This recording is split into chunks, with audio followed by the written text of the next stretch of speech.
Hyderabad Indian state అయిన తెలంగాణ యొక్క capital, అలాగే తెలంగాణలోని అతిపెద్ద సిటీ కూడా. ఇది ఆంధ్రప్రదేశ్ యొక్క డీజ్యూర్ క్యాపిటల్ కూడా. డీజ్యూర్ క్యాపిటల్ అంటే ఏంటంటే ఆంధ్రప్రదేశ్లో ఉండదు, కాకపోతే లీగల్గా దాని యొక్క క్యాపిటల్గా రికగ్నైజ్ చేయబడుతూ ఉంటుంది. ఒకవేళ ఆంధ్రప్రదేశ్లో క్యాపిటల్గా ఉంటుంది, చాలా పెద్ద సిటీ అవుతుంది, బట్ అయినప్పటికీ కూడా అది లీగల్గా రికగ్నైజ్ చేయబడినట్టయితే దాన్ని డీఫాక్టో క్యాపిటల్ అంటారు. సో ప్రస్తుతానికైతే హైదరాబాద్ ఆంధ్రప్రదేశ్కి డీజ్యూర్ క్యాపిటల్గా కూడా వర్తిస్తుంది. ఇది సుమారుగా 650 చదరపు కిలోమీటర్ల ప్రాంతంలో డెక్కన్ ప్లేట్యూలో మూసీ నది యొక్క ఒడ్డునైతే ఉంది. ఇది సదరన్ ఇండియాలోని నార్త్ భాగంలో ఉంటుంది. దీని యొక్క యావరేజ్ ఆల్టిట్యూడ్ సముద్ర మట్టం నుంచి 542 మీటర్లు. హైదరాబాద్లో ఎక్కువ శాతం ప్రాంతం హిల్లీ టెరైన్లోనే ఉంటుంది. దీని చుట్టూ ఆర్టిఫిషియల్ లేక్స్ చాలా ఎక్కువగా ఉంటాయి. వాటిలో మోస్ట్ ఫేమస్ ఏంటంటే హుస్సేన్ సాగర్ లేక్. ఇది సిటీ యొక్క మధ్య భాగంలో ఉంటుంది అండ్ ఎప్పటి నుంచో ఉంది ఇది. 2011 ఇండియా సెన్సస్ ప్రకారం హైదరాబాద్ ఇండియాలోని 4వ మోస్ట్ పాపులర్ సిటీ. సిటీ యొక్క లిమిట్స్లో 69 లక్షల మంది నివసిస్తున్నారు అప్పట్లో. అండ్ అంతేకాకుండా మెట్రోపాలిటన్ రీజియన్లో 9.7 మిలియన్ అంటే 97 లక్షల మంది నివసిస్తున్నారు. సో ఇది ఇండియాలో 6వ అతిపెద్ద పాపులస్ మెట్రోపాలిటన్ ఏరియా. దీని యొక్క అవుట్పుట్ $74 బిలియన్. సో దాని కారణంగా హైదరాబాద్ ఇండియాలోని 5వ అతిపెద్ద అర్బన్ ఎకానమీ. మహమ్మద్ కులీ కుతుబ్ షా 1591 సంవత్సరంలో హైదరాబాద్ని ఎస్టాబ్లిష్ చేశారు. ఫోర్టిఫైడ్ గోల్కొండని ఎక్స్టెండ్ చేయాలి అన్న ఉద్దేశంతో దీన్ని నిర్మించడం జరిగింది. 1687 సంవత్సరంలో దీన్ని మొఘల్స్ ఆక్రమించుకున్నారు. 1724 సంవత్సరంలో మొఘల్ వైస్రాయ్ అయిన నిజాం ఆసిఫ్ జా I ఈ ప్రాంతానికి సోవర్నిటీని డిక్లేర్ చేసుకున్నాడు. అండ్ అంతేకాకుండా ఆసిఫ్ జాహీ డైనస్టీని ఆ ప్రాంతంలో స్థాపించాడు. అండ్ వాళ్ళని నైజామ్స్ అని పిలుస్తూ ఉంటారు. హైదరాబాద్ ఆసిఫ్ జా నైజామ్స్ యొక్క క్యాపిటల్గా 1769 నుంచి 1948 వరకు కూడా పనిచేసింది.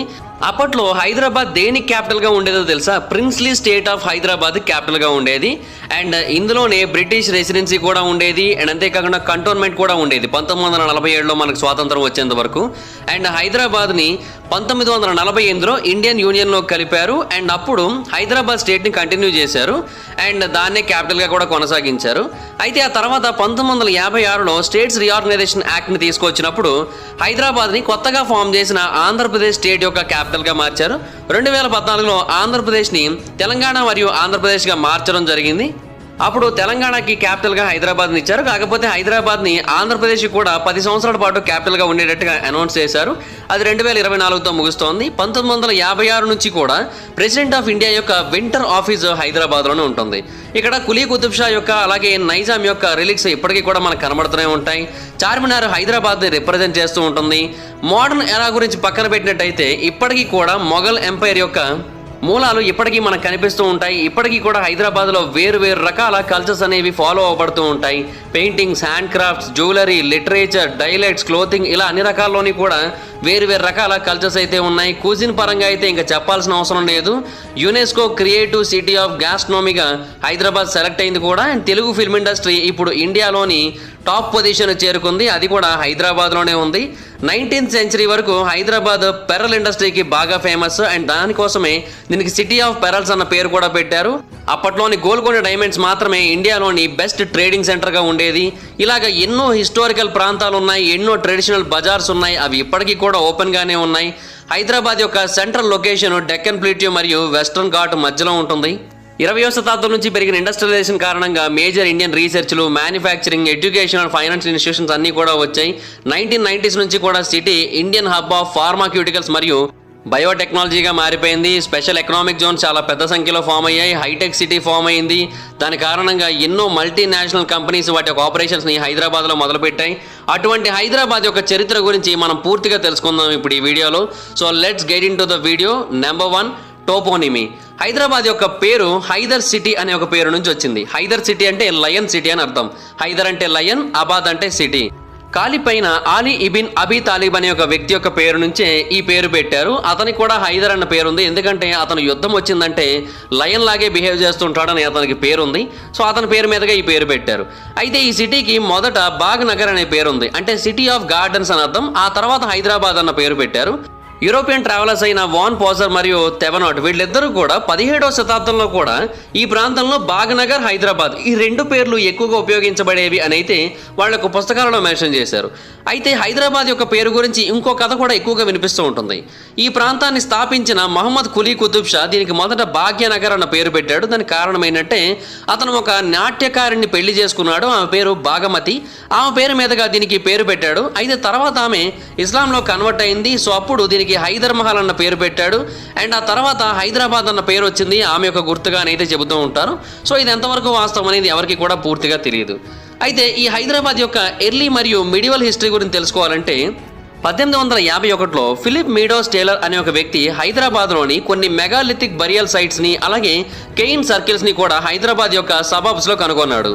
సో దానిని బట్టి ఆయన ఏమని తెలియజేశాడంటే స్టోన్ ఏజ్ నుంచి కూడా హైదరాబాద్లో మనుషులు నివసిస్తున్నారని అయితే ఆయన తెలియజేశాడు. అండ్ ఆర్కియాలజిస్టులు ఈ ప్రాంతంలో చాలా తవ్వకాలు చేసి ఐరన్ ఏజ్ కాలానికి చెందిన కొన్ని సైట్స్ని కనుగొన్నారు. ఇవి 500 BCE కాలానికి చెందినవని అయితే వాళ్ళు తెలియజేశారు. సో వాళ్ళు చెబుతున్న దాని ప్రకారం అయితే హైదరాబాద్ని చాళుక్య డైనస్టీ వాళ్ళు 624 CE నుంచి 1075 CE మధ్యలో పరిపాలించారు. అండ్ ఆ తర్వాత చాళుక్య ఎంపైర్ 11th సెంచరీ టైంలో 4 భాగాలుగా విడిపోయింది. సో అప్పుడు గోల్కొండ ప్రాంతం అంటే ఇప్పుడు హైదరాబాద్లో గోల్కొండ ఒక భాగం అయి ఉండొచ్చు, కానీ ఒకప్పుడు గోల్కొండే పెద్ద భాగంగా ఉండేది. సో ఈ గోల్కొండ 1158వ సంవత్సరం నుంచి కూడా కాకతీయ డైనస్టీ యొక్క ఆధీనంలోకి వచ్చింది. అండ్ వాళ్ళు వరంగల్లో మొత్తం ఆధిపత్యాన్ని అంతా కూడా ఉంచారు. ఈ వరంగల్ మోడర్న్ హైదరాబాద్కి నార్త్ ఈస్ట్ భాగంలో 148 కిలోమీటర్ల దూరంలో ఉంటుంది.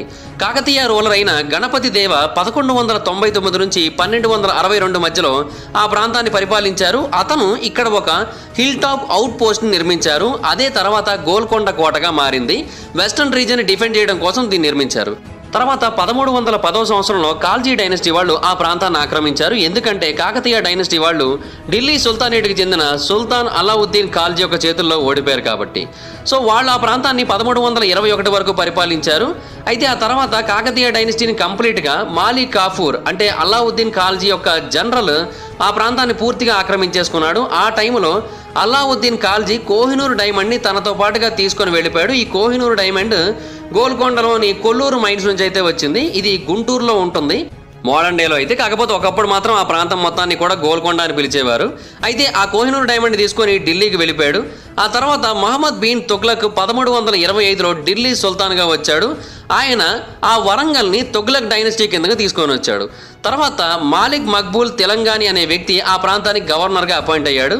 1336వ సంవత్సరంలో ఆ ప్రాంతానికి చెందిన లోకల్ నాయకులైన ముసునూరి నాయకులు ఢిల్లీ సుల్తానేట్ మీదకి రివోల్ట్ చేసి 1333వ సంవత్సరంలో వరంగల్ మొత్తాన్ని కూడా వాళ్ళ యొక్క ఆధీనంలోకి తెచ్చుకొని ఈ వరంగల్ని వాళ్ళ యొక్క క్యాపిటల్గా డిక్లేర్ చేసుకున్నారు. అలాగే 1347వ సంవత్సరంలో అలావుద్దీన్ బహమద్ షా అనే ఒక వ్యక్తి బీన్ తుగ్లక్ దగ్గర గవర్నర్గా పనిచేస్తున్నాడు. ఆయన కూడా ఢిల్లీ సుల్తానేట్కి వ్యతిరేకంగా పోరాటం చేసి బహమానీ సుల్తానేట్ని డెక్కన్ ప్లేట్యూలో స్థాపించాడు. అండ్ గుల్బర్గాని క్యాపిటల్గా అనౌన్స్ చేశాడు. ఈ గుల్బర్గా అనేది హైదరాబాద్కి వెస్ట్ భాగంలో 200 కిలోమీటర్ల దూరంలో ఉంటుంది.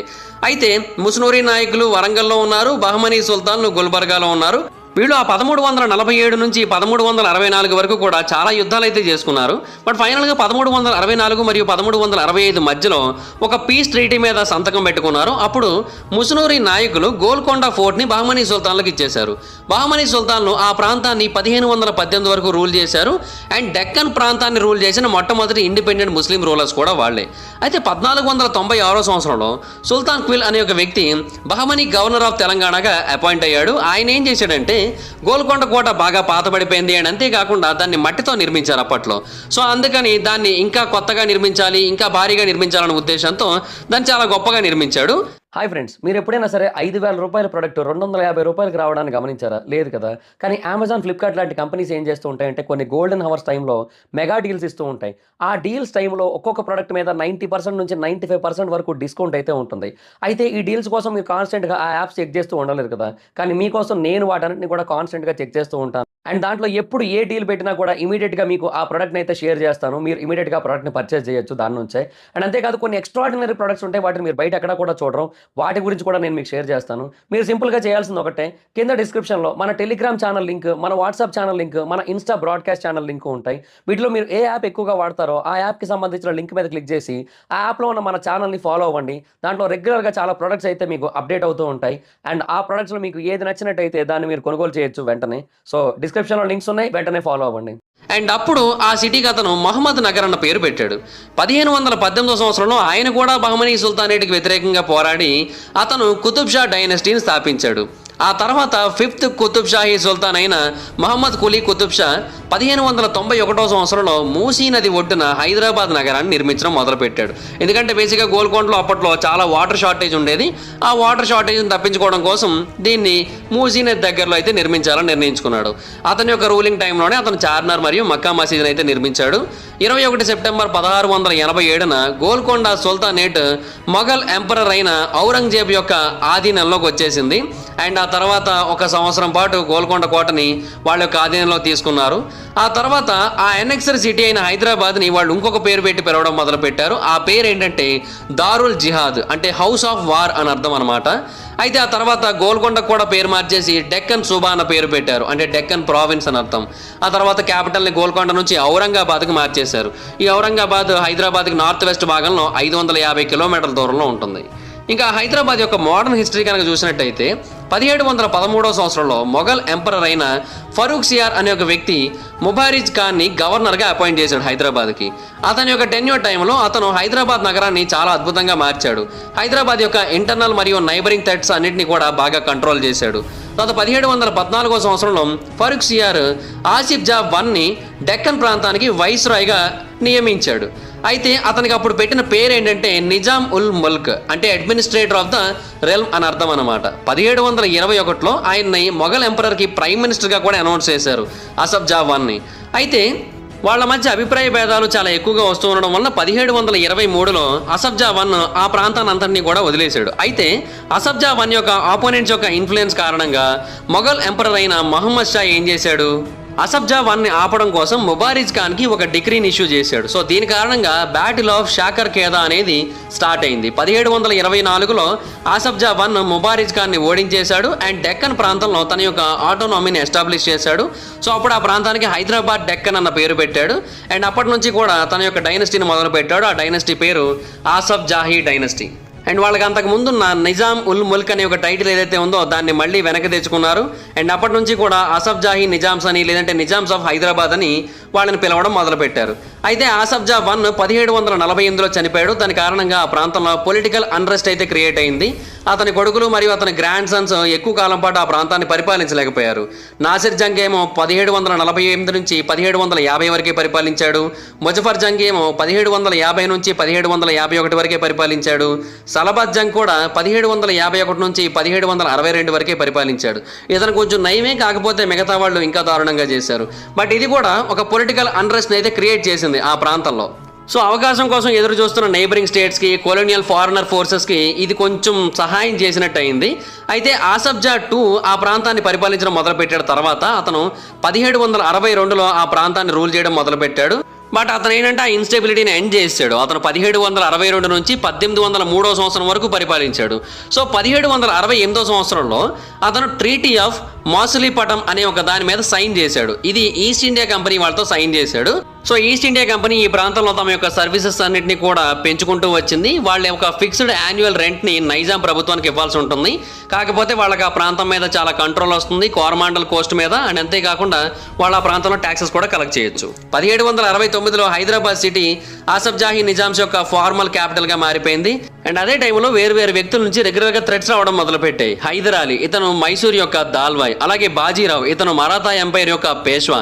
అలాగే బసలాద్ జంగ్, ఇతను అసబ్జా టూ యొక్క ఎల్డర్ బ్రదర్. కాకపోతే తనకి ఏంటంటే ఫ్రెంచ్ జనరల్ అయిన మార్క్విస్ డి బుసి క్యాస్ట్లాన్ యొక్క సపోర్ట్ కూడా ఉంది. సో వీళ్ళందరి నుంచి కూడా చాలా ప్రాబ్లమ్స్ అయితే వస్తున్నాయి కాబట్టి 1798లో ఈస్ట్ ఇండియా కంపెనీతో ఒక సబ్సిడరీ అలయన్స్ మీద నిజాం ప్రభుత్వం సైన్ చేసింది. ఆ అలయన్స్ కారణంగా బ్రిటిష్ ఇండియన్ ఆర్మీ వాళ్ళు బొలారం దగ్గర తమ యొక్క సర్వీస్ని అయితే ఇవ్వాల్సి ఉంటుంది. ఇప్పుడు మోడర్న్ డే సికింద్రాబాద్, ఒకప్పుడు బొలారం అంటే. సో ఆ ప్రాంతం మొత్తాన్ని కూడా వాళ్ళు ప్రొడక్ట్ చేయాల్సి ఉంటుంది. దానికి నిజాం వాళ్ళు బ్రిటిష్ వాళ్ళకి యాన్యువల్ మెయింటెనెన్స్ని పే చేస్తారు. 1874 వరకు కూడా హైదరాబాద్లో మోడర్న్ ఇండస్ట్రీస్ అయితే రాలేదు. అయితే 1880లలో ఆ ప్రాంతానికి రైల్వేస్ని ఇంట్రడ్యూస్ చేశారు. సో అప్పుడు 4 ఫ్యాక్టరీస్ మొట్టమొదటిగా అక్కడ సౌత్ భాగంలో బిల్డ్ అయ్యాయి. అండ్ ఈస్ట్ భాగంలో హుస్సేన్ సాగర్ లేక్ను కూడా నిర్మించారు. అండ్ 20వ శతాబ్దం యొక్క మొదట్లో హైదరాబాద్ మోడర్న్ సిటీగా మారింది. అంటే ట్రాన్స్పోర్ట్ సర్వీసెస్ బాగా పెరిగాయి, అండర్ గ్రౌండ్ డ్రైనేజ్ బాగా పెరిగింది, అలాగే ఎలక్ట్రిసిటీ పెరిగింది, రన్నింగ్ వాటర్ రావడం మొదలుపెట్టింది, telecommunications, universities, industries, Begumpet airport ఇవన్నీ కూడా బాగా పెరిగాయి. అయితే బ్రిటిష్ ప్రభుత్వం ఇండియా మొత్తాన్ని ఇక్కడ కంట్రోల్ చేస్తున్న టైంలో కూడా ప్రిన్స్లీ స్టేట్ ఆఫ్ హైదరాబాద్ మాత్రం నైజామ్స్ యొక్క రూల్లోనే ఉంది. అయితే పోస్ట్ ఇండిపెండెన్స్ గురించి చూసుకున్నట్టయితే ఇండియాకి స్వాతంత్రం వచ్చిన తర్వాత నైజాం వాళ్ళు మాత్రం మేము స్వాతంత్రంగానే ఉండాలనుకుంటున్నాం, మేము ఇండియన్ యూనియన్లోని కలవాలనుకోవట్లేదు, అలాగే డొమినియన్ ఆఫ్ పాకిస్తాన్లోని కూడా కలవాలనుకోవట్లేదని తెలియజేశారు. కాకపోతే Hyderabad state Congress Indian national Congress యొక్క సపోర్ట్తో, అలాగే కమ్యూనిస్ట్ పార్టీ ఆఫ్ ఇండియా సపోర్ట్తో 1948లో నైజాం 7కి వ్యతిరేకంగా పోరాటం చేయడం మొదలుపెట్టింది. అండ్ ఆ సంవత్సరం సెప్టెంబర్ 17న ఇండియన్ ఆర్మీ హైదరాబాద్ మీద తమ యొక్క కంట్రోల్ మొత్తాన్ని కూడా తీసేసుకుంది. ఆ ఇన్వేషన్కి పెట్టిన కోడ్ నేమ్ ఏంటంటే ఆపరేషన్ పోలో. సో వాళ్ళ యొక్క ఫోర్సెస్ ద్వారా నైజాం 7ని డిఫీట్ చేసేసి ఇండియన్ యూనియన్ హైదరాబాద్ని ఇండియాలో కలిపేసింది. అండ్ ఆ టైంలో ఇన్స్ట్రుమెంట్ ఆఫ్ యాక్సెషన్ మీద సైన్ చేసేటట్టుగా చేసింది. ఆ టైంలో ఆయన్ని రాజ్ ప్రముఖ్గా మార్చింది, అంటే ప్రిన్స్లీ గవర్నర్గా మార్చింది. అతని 31 అక్టోబర్ 1956 వరకు కూడా అలాగే ఉంచింది. 1946 నుంచి 1951 మధ్యలో కమ్యూనిస్ట్ పార్టీ ఆఫ్ ఇండియా తెలంగాణలోని భూస్వాముల మీద చాలా పెద్ద మొత్తంలో పోరాటం అయితే చేసింది. అండ్ ఆ టైంలో చాలా గొడవలు కూడా జరిగాయి. అయితే ఇండియన్ కాన్స్టిట్యూషన్ 26 జనవరి 1950లో అందుబాటులోకి అయితే వచ్చింది. అప్పుడు హైదరాబాద్ స్టేట్ని పార్ట్ బి స్టేట్స్ ఆఫ్ ఇండియాగా మార్చింది. హైదరాబాద్ సిటీని తన యొక్క క్యాపిటల్గా కొనసాగించింది. 1955 రిపోర్ట్ అయిన థాట్స్ ఆన్ లింగ్విస్టిక్ స్టేట్స్లో డాక్టర్ బిఆర్ అంబేద్కర్ గారు ఏమని తెలియజేశారంటే, ఆయన అప్పుడు chairman of the drafting committee of the Indian కాన్స్టిట్యూషన్గా ఉన్నారు కాబట్టి ఆయన హైదరాబాద్ సిటీని ఇండియా యొక్క సెకండ్ క్యాపిటల్గా డిక్లేర్ చేయమని తెలియజేశారు. ఎందుకంటే దాని యొక్క ఎమ్యూనిటీస్, దాని యొక్క స్ట్రాటజిక్ సెంట్రల్ లొకేషన్ ఇవన్నీ కూడా చాలా పర్ఫెక్ట్గా ఉన్నాయని తెలియజేశారు. కాకపోతే అదంతగా వర్కౌట్ కాలేదు. నవంబర్ 1, 1956న ఇండియాలోని స్టేట్స్ని భాష ఆధారితంగా గుర్తించి వాటన్నింటినీ కూడా కలపాలని నిర్ణయించుకున్నారు. అప్పుడు హైదరాబాద్ స్టేట్ని 3 భాగాలుగా డివైడ్ చేశారు. అందులో కొంత భాగం ఏమో మహారాష్ట్రలో కలిసిపోయింది, కొంత భాగం కర్ణాటకలో కలిసిపోయింది, కొంత భాగం ఆంధ్రప్రదేశ్లో కలిసిపోయింది.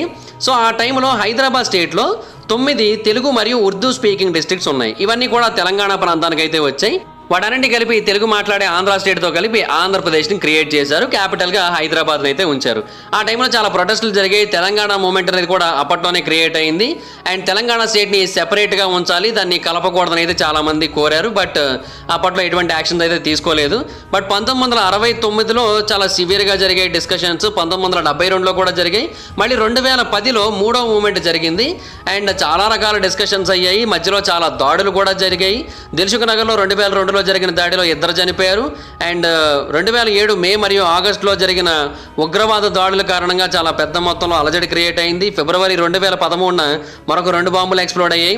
సో ఫైనల్గా జూలై 30, 2013న గవర్నమెంట్ ఆఫ్ ఇండియా ఆంధ్రప్రదేశ్ని 2 భాగాలుగా చేస్తున్నాం. తెలంగాణ స్టేట్ని స్పెషల్గా ఉంచుతున్నాం, అలాగే హైదరాబాద్ని తెలంగాణ క్యాపిటల్గా ఉంచుతున్నాం. ఆంధ్రప్రదేశ్ కూడా ఒక 10 ఏళ్ల వరకు క్యాపిటల్గా ఉంచుతామని అనౌన్స్ చేసింది.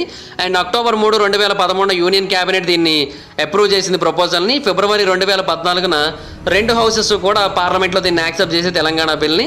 ఆ తర్వాత ఫైనల్గా ప్రెసిడెంట్ ఆఫ్ ఇండియా కూడా యాక్సెప్ట్ చేయడంతో తెలంగాణ స్టేట్ జూన్ 2, 2014న ఫామ్ అయింది. ఇంకా జాగ్రఫీ విషయానికి వచ్చినట్టయితే హైదరాబాద్ ఢిల్లీకి సౌత్ భాగంలో 1566 కిలోమీటర్ల దూరంలో ఉంటుంది. ముంబైకి సౌత్ ఈస్ట్ భాగంలో 699 కిలోమీటర్ల దూరంలో ఉంటుంది. బెంగళూరుకు నార్త్ భాగంలో 570 కిలోమీటర్ల దూరంలో ఉంటుంది. ఇది తెలంగాణ యొక్క సదరన్ పార్ట్లో ఉంటుంది. అండ్ ఇది సౌత్ ఈస్టర్న్ ఇండియాలో ఉంటుంది. అండ్ అంతేకాకుండా మూసీ నదికి దగ్గరలో ఉంటుంది. ఈ మూసీ నది అనేది కృష్ణా నది యొక్క ట్రిబ్యూటరీ. అండ్ ఇది డెక్కన్ ప్లేట్యూలో ఉంటుంది. సౌత్ ఇండియా యొక్క నార్త్ భాగంలో ఉంటుంది. గ్రేటర్ హైదరాబాద్ సుమారుగా 650 చదరపు కిలోమీటర్ల ప్రాంతంలో విస్తరించి ఉంటుంది. ఇండియాలోని అతిపెద్ద మెట్రోపాలిటన్ ఏరియాస్లో ఇది కూడా ఒకటి. దీని యొక్క యావరేజ్ ఆల్టిట్యూడ్ 542 మీటర్లు.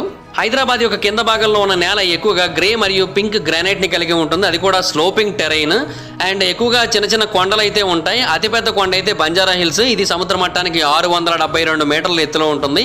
ఈ సిటీలో చాలా లేక్స్ ఉంటాయి. వాటిని సాగర్ అని పిలుస్తూ ఉంటారు, అంటే సీ అని అర్థం వస్తుంది.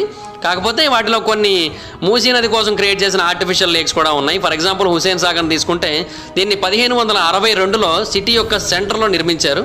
అండ్ ఇదే కాదు, ఉస్మాన్ సాగర్, హిమాయత్ సాగర్ ఇవన్నీ కూడా ఉన్నాయి. 1996 నాటికి వచ్చేసరికి ఈ సిటీ యొక్క లేక్స్ 140 కాగా ఈ సిటీ యొక్క వాటర్ ట్యాంక్స్ అంటే కొలను వంటివి 834 ఉన్నాయి. కాకపోతే ఇప్పుడు అవన్నీ కూడా ఎండిపోయాయి అనుకోండి, అది వేరే విషయం. కేవలం కొన్ని మాత్రమే ఉన్నాయి. హైదరాబాద్ యొక్క క్లైమేట్ గురించి చూసుకుంటే హైదరాబాద్లో ఒక ట్రాపికల్ వెట్ మరియు డ్రై క్లైమేట్ ఉంటుంది. అండ్ ఇది చాలా ఎక్కువగా హాట్ సెమీ ఎరిడ్ క్లైమేట్ని కలిగి ఉంటుంది. ఇక్కడ యాన్యువల్ మీన్ టెంపరేచర్ 27 డిగ్రీస్ వరకు ఉంటుంది. మంత్లీ మీన్ టెంపరేచర్ 21 నుంచి 33 డిగ్రీస్ మధ్యలో ఉంటుంది. సమ్మర్స్ చాలా హాట్గా చాలా హ్యూమిడ్గా ఉంటాయి. ఆ టైంలో యావరేజ్ హైస్ 30 పైనే ఉంటాయి. మాక్సిమం టెంపరేచర్స్ అయితే 40 డిగ్రీస్ దాటేస్తాయి ఏప్రిల్ నుంచి జూన్ మధ్యలో. కూలెస్ట్ టెంపరేచర్స్ అయితే జనవరి మరియు డిసెంబర్ మధ్యలో క్రియేట్ అవుతూ ఉంటాయి. అండ్ లోయెస్ట్ టెంపరేచర్స్ అయితే 10 డిగ్రీ సెంటిగ్రేడ్ వరకు కూడా ఉంటాయి.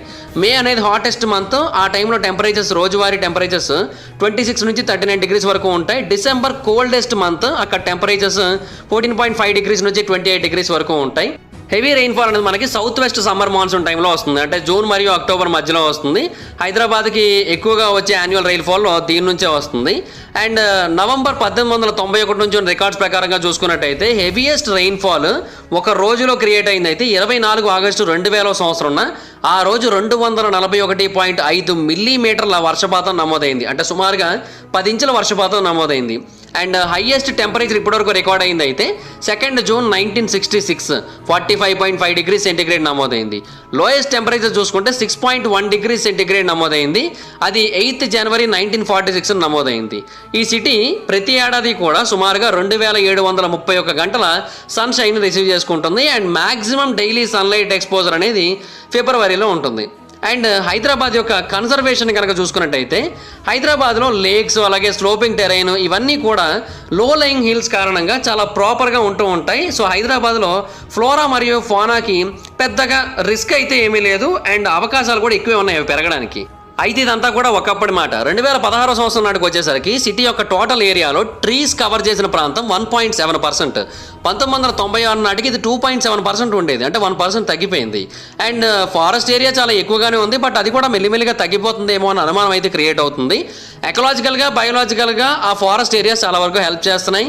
అండ్ హైదరాబాద్ చుట్టుపక్కల ప్రాంతాల్లో ఆ ఫారెస్ట్ ఏరియా చాలా రకాలుగా డివైడ్ అయి ఉంది, అంటే national parks, juice, mini juice, wild life sanctuary వీటన్నిటి కింద డివైడ్ అయి ఉంది. నెహ్రూ జూలాజికల్ పార్క్ ఉంది, ఇది సిటీలోని అతిపెద్ద జూ. అండ్ ఇండియాలోని మొట్టమొదటిసారిగా లయన్ మరియు టైగర్ సఫారీ పార్క్ కలిగిన జూ కూడా ఇదే.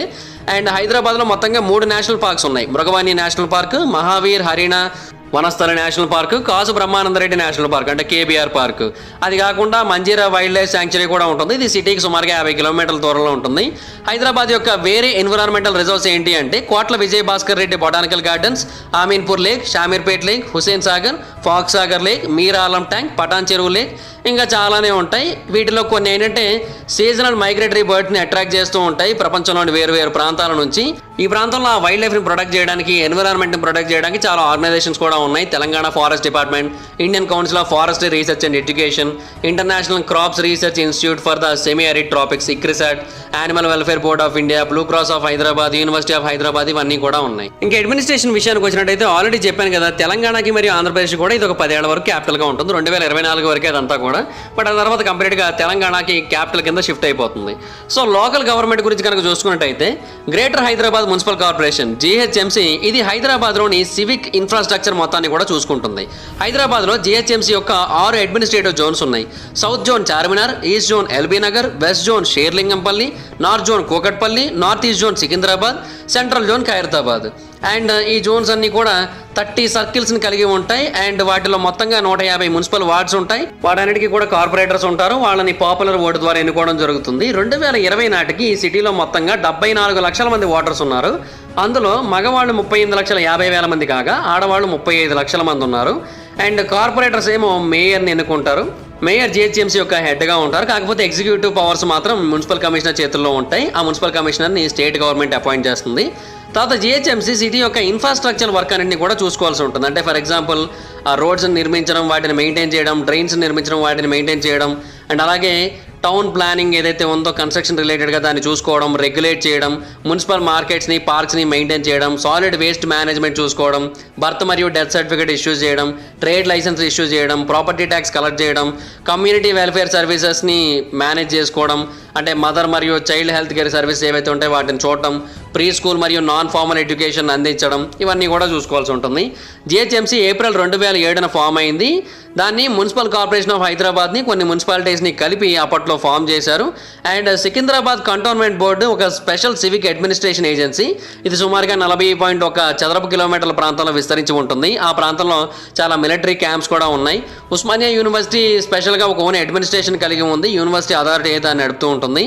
హైదరాబాద్ పోలీస్ జ్యుడిస్డిక్షన్ అనేది 3 కమిషనరేట్స్గా డివైడ్ అయింది. అందులో మొదటిది Hyderabad.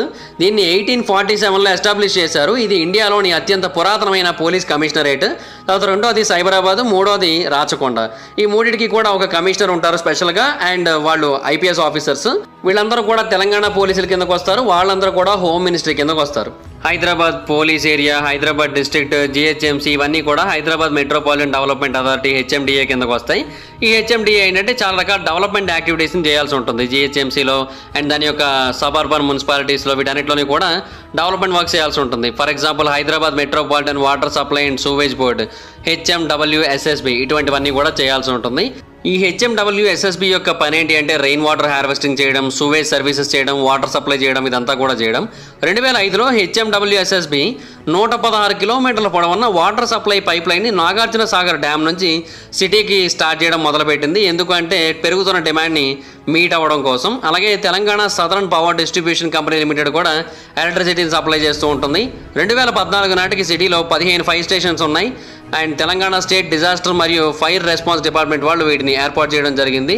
And government owned Indian పోస్ట్కి 5 హెడ్ పోస్ట్ ఆఫీసులు ఉన్నాయి. అలాగే కొన్ని చిన్న చిన్న సబ్ పోస్ట్ ఆఫీసులు కూడా ఉన్నాయి. అండ్ వీటిని కొన్ని ప్రైవేట్ కొరియర్ సర్వీసెస్ వాళ్ళు కూడా ఫినిష్ చేస్తూ ఉంటారు. ఇంకా పొల్యూషన్ కంట్రోల్ విషయానికి వచ్చినట్టయితే హైదరాబాద్ ప్రతిరోజు కూడా 4500 టన్నుల సాలిడ్ వేస్ట్ని ప్రొడ్యూస్ చేస్తూ ఉంటుంది. హైదరాబాద్లో కొన్ని కలెక్షన్ యూనిట్స్ ఉన్నాయి. ఫర్ ఎగ్జాంపుల్ యూసఫ్ గూడ, ఇమ్లిబిన్, అలాగే లోవర్ ట్యాంక్ బండ్, వీటన్నిటి నుంచి కూడా ఆ చెత్త మొత్తాన్ని కూడా కలెక్ట్ చేసుకొని వచ్చి జవహర్ నగర్లోని డంప్ సైట్లో పడేస్తారు. అండ్ అక్కడ డిస్పోజల్ అనేది చేయాల్సి ఉంటుంది. దాన్ని integrated solid waste management project ద్వారా డిస్పోజ్ చేస్తూ ఉంటారు. జిహెచ్ఎంసీ దీన్ని 2010లో స్టార్ట్ చేసింది. అలాగే అర్బనైజేషన్ బాగా పెరిగిపోతూ ఉండడం, ఎకనామిక్ యాక్టివిటీ బాగా పెరిగిపోతూ ఉండడం కారణంగా హైదరాబాద్ నుంచి వచ్చే ఇండస్ట్రియల్ వేస్ట్ బాగా పెరిగిపోయింది. ఎయిర్, నాయిస్, వాటర్ పొల్యూషన్ కూడా బాగా పెరిగిపోయాయి. తెలంగాణ పొల్యూషన్ కంట్రోల్ బోర్డు రెగ్యులర్గా వీటిని రెగ్యులేట్ చేయడానికి ట్రై చేస్తుంది, బట్ కుదరట్లేదు. 2006 సంవత్సరంలో కొన్ని లెక్కలను అయితే తీశారు. అప్పుడు ఎయిర్ పొల్యూషన్ 20 నుంచి 50% వరకు వెహికల్స్ నుంచి వస్తుంది. 40 నుంచి 70% వరకు వెహికల్ డిశ్చార్జ్ మరియు రోడ్ డస్ట్ నుంచి వస్తుంది. 10 నుంచి 30% ఇండస్ట్రియల్ డిశ్చార్జెస్ నుంచి వస్తుంది. 3 నుంచి 10% హౌస్ హోల్డ్ రబ్బిష్ని కాల్చడం ద్వారా వస్తుంది. అయితే ఈ అట్మాస్ఫియరిక్ పార్టికులేట్ మ్యాటర్ కారణంగా చనిపోతున్న వాళ్ళ సంఖ్య ప్రతి ఏడాది కూడా హైదరాబాద్లో 1700 నుంచి 3000 వరకు ఉంటుంది. అంటే డైరెక్ట్గా వాటి కారణంగా కాకపోవచ్చు, బట్ వాటి కారణంగా వచ్చే వ్యాధుల కారణంగా చనిపోతున్నారు. అండ్ సిటీలోని విఐపి ఏరియాస్ అయిన assembly building, secretariat, Telangana chief ministers office, ఈ ఏరియాల్లోనే ఎయిర్ యొక్క క్వాలిటీ చాలా తక్కువగా ఉంది. ఆ ప్రాంతంలోని PM 2.5 పార్టికల్స్ యొక్క లెవెల్స్ చాలా పెద్ద మొత్తంలో ఉన్నాయి. హైదరాబాద్ నుంచి వచ్చే గ్రౌండ్ వాటర్లో కూడా హార్డ్నెస్ అనేది 1000 ppm వరకు ఉంటుంది. అంటే ఉండాల్సిన దానికన్నా 3 రెట్లు ఎక్కువ ఉంటుంది.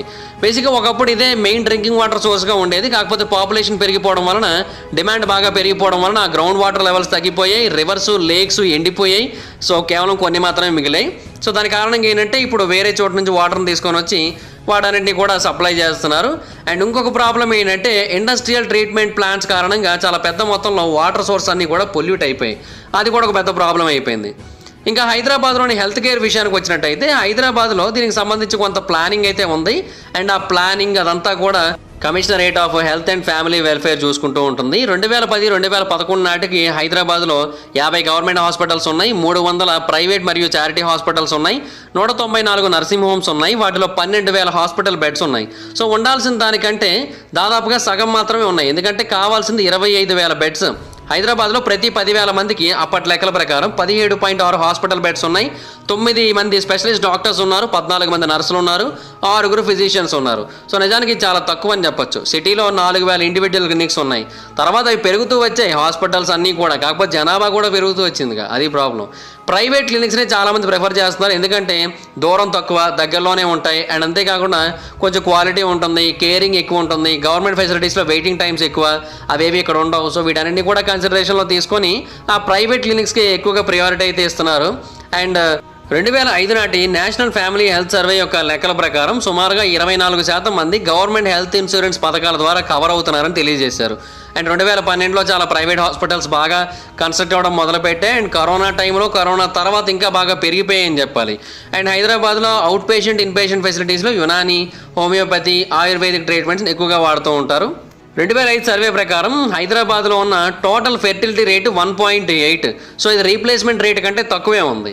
61% మంది పిల్లలు మాత్రమే బేసిక్ వ్యాక్సిన్స్ అంటే బీసీజీ, మీజల్స్, పోలియో మరియు డీపీటీ యొక్క ఫుల్ కోర్సెస్ వీటన్నిటి కూడా పొందుతున్నారని అయితే తెలియజేశారు. ఇది కేవలం మీరట్లో తప్ప అన్ని సిటీస్లో కూడా స్టడీ అయితే చేశారు. హైదరాబాద్లో 61% మందికి దక్కుతోందని అయితే తెలియజేశారు. ఇన్ఫాంట్ మోర్టాలిటీ ఏమో ప్రతి 1000 మందికి 35గా ఉంది. అండ్ 5 ఏళ్ల కంటే తక్కువ వయసు ఉన్న పిల్లల్లో మోర్టాలిటీ రేట్ చూసుకున్నట్టయితే 1000కి 41గా ఉంది. అండ్ ఆ సర్వే ద్వారా తెలిసిన విషయం ఏంటంటే 3 వంతు మహిళలు అండ్ 25% మంది మగవాళ్ళు ఓవర్ వెయిట్ లేదంటే ఒబెసిటీతో బాధపడుతున్నారు. అండ్ 5 ఏళ్ల కంటే తక్కువ వయసు ఉన్న పిల్లలు 40% మంది ఎనామిక్గా ఉన్నారు. అండ్ 20% మంది పిల్లలు అండర్ వెయిట్గా ఉన్నారు. 2% మంది ఆడవాళ్ళు, 3% మంది మగవాళ్ళు డయాబెటీస్తో సఫర్ అవుతున్నారు. ఇంకా డెమోగ్రాఫిక్స్ విషయానికి వచ్చినట్టయితే జిహెచ్ఎంసీ 2007లో క్రియేట్ అయింది కదా. సో అప్పట్లో బేసిక్గా మున్సిపాలిటీ ఏరియా చాలా తక్కువగా ఉండేది, బట్ ఆ తర్వాత చాలా వాటిని కలపడం వల్ల అది పెద్దదైపోయింది.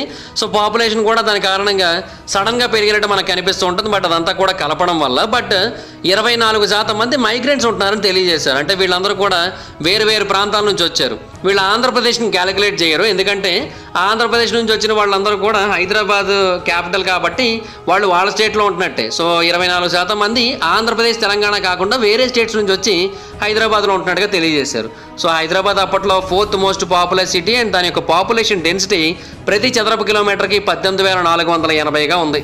అండ్ 2011 లెక్కల ప్రకారం హైదరాబాద్లో 35,802 మంది మగవాళ్ళు, అలాగే 33,09,168 మంది ఆడవాళ్ళు ఉన్నారు. అంటే ప్రతి 1000 మంది మగవాళ్ళకి 945 మంది ఆడవాళ్ళు ఉన్నారు. సో నేషనల్ యావరేజ్ అయిన 1000:926 కంటే చాలా ఎక్కువ. అలాగే 0 నుంచి 6 ఇయర్స్ మధ్య ఉన్న పిల్లవాళ్ళు 3,73,794 మంది అబ్బాయిలు ఉండగా 3,52,022 మంది అమ్మాయిలు ఉన్నారు. సో వీళ్ళు కూడా 1000:942 ఉన్నారు. అండ్ లిటరసీ రేట్ 83% ఉంది. మేల్ 86, ఫిమేల్ 80గా ఉంది. నేషనల్ యావరేజ్ 74.04, దానికంటే ఇది ఎక్కువగానే ఉంది. అండ్ సోషియో ఎకనామిక్ స్టాట్ అని కనుక చూసుకున్నట్టయితే 20% మంది అప్పర్ క్లాస్, 50% మంది మిడిల్ క్లాస్, 30% మంది వర్కింగ్ క్లాస్లో ఉన్నారు. ఇంకా ఎథనిసిటీ గురించి మాట్లాడుకున్నట్టయితే హైదరాబాద్లో ఉన్న వాళ్ళని హైదరాబాదీస్ అని పిలుస్తూ ఉంటారు. ఇక్కడ ఎక్కువగా తెలుగు మరియు ఉర్దూ స్పీకింగ్ పీపుల్ ఉంటారు. బెంగాలీలు, సింధీలు, కన్నడ పీపుల్, అలాగే మెమోన్ పీపుల్, నవయాతి, మలయాళం, మరాఠీ, గుజరాతీ, మర్వారీ, ఒడియా, పంజాబీ, తమిళ్, ఉత్తరప్రదేశ్ కమ్యూనిటీకి చెందిన వాళ్ళు కూడా కొంతమంది ఉన్నారు, బట్ వాళ్ళందరూ మైనారిటీస్ కింద ఉంటారు. హైదరాబాద్ ముస్లిమ్స్ వాళ్ళు ఒక యూనిక్ కమ్యూనిటీ, ఎందుకంటే వాళ్ళకంటూ ఒక సొంత హిస్టరీ ఉంది, లాంగ్వేజ్ ఉంది, కుజిన్ ఉంది, కల్చర్ ఉంది, అన్నీ ఉన్నాయి.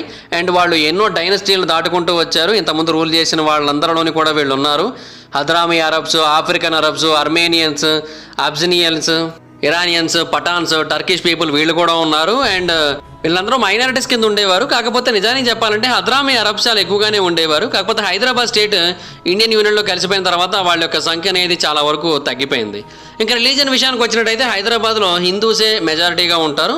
ముస్లిమ్స్ చాలా పెద్ద మైనారిటీగా ఉంటారు. కాకపోతే ఏంటంటే వాళ్ళు ఓల్డ్ సిటీని ఎక్కువగా డామినేట్ చేస్తారు, అంటే ఓల్డ్ హైదరాబాద్ని. అండ్ హిందూస్, ముస్లిమ్సే కాకుండా క్రిస్టియన్స్, సిఖ్స్, జైన్స్, బుద్ధిస్టులు, పార్సీ కమ్యూనిటీకి చెందిన వాళ్ళు ఉన్నారు. సో ఇక్కడ చర్చెస్ ఉన్నాయి, మసీదులు ఉన్నాయి, టెంపుల్స్ ఉన్నాయి, అన్నీ ఉన్నాయి. 2011 సెన్సస్ ప్రకారం అయితే గ్రేటర్ హైదరాబాద్లో హిందూస్ 64.9% ఉంటే ముస్లిమ్స్ 30.1% ఉన్నారు, క్రిస్టియన్స్ 2.8% ఉన్నారు, జైన్స్ 0.3%, సిక్స్ 0.3%, బుద్ధిస్ట్ 0.1% అండ్ 1.5% ఏమో ఏ రిలీజన్ లేని వాళ్ళైతే ఉన్నారు. ఇంకా లాంగ్వేజ్ విషయానికి వచ్చినట్టయితే తెలుగు, ఉర్దూ ఈ రెండు కూడా ఈ ప్రాంతం యొక్క అఫీషియల్ లాంగ్వేజెస్.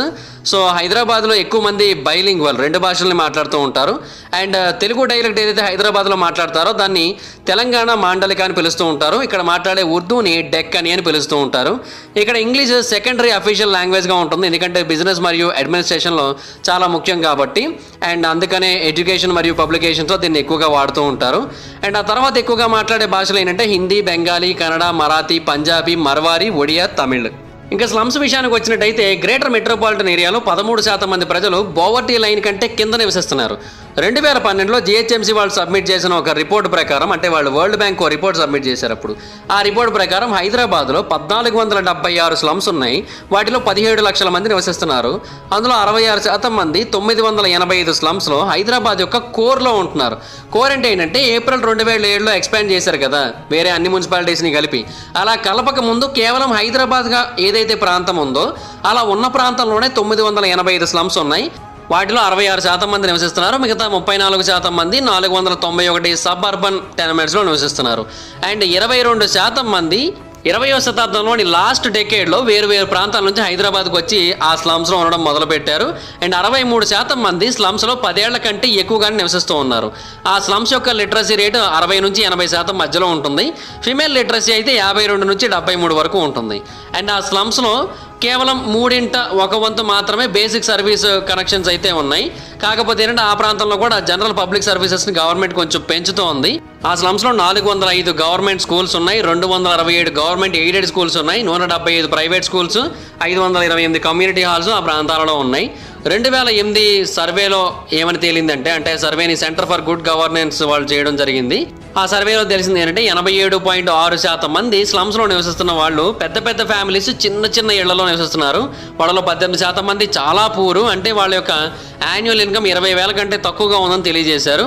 అండ్ 73% మంది బిలో ద పోవర్టీ లైన్ ఉంటున్నారు. అంటే ఆంధ్రప్రదేశ్ గవర్నమెంట్ 24,000గా పోవర్టీ లైన్ నెంబర్ని డిక్లేర్ చేసింది అప్పట్లో.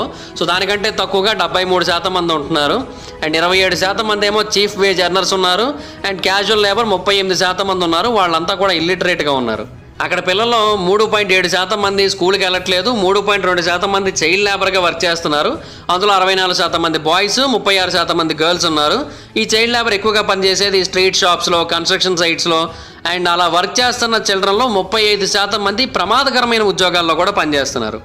ఇంకా దీని యొక్క నైబర్హుడ్స్ గురించి మాట్లాడుకున్నట్టయితే ఈ హిస్టారికల్ సిటీని మొహమ్మద్ కులీ కుతుబ్ షా మూసీ నది యొక్క దక్షిణ భాగంలో ఏర్పాటు చేశాడని అయితే మనం మాట్లాడుకున్నాం కదా.